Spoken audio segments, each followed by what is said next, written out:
Hello everyone, today we'll talk about how to fix or how to solve the problem of Webull app. We click on settings.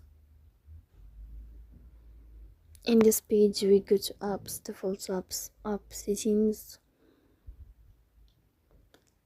On above you will search about Webull app and you will click here. نعم. Here we go to first stop and you will click OK. Then you will enter to the window of storage. And then we can click on clear cache.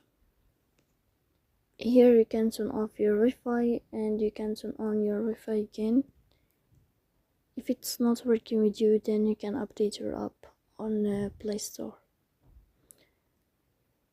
So please don't forget to support us by like and subscribe.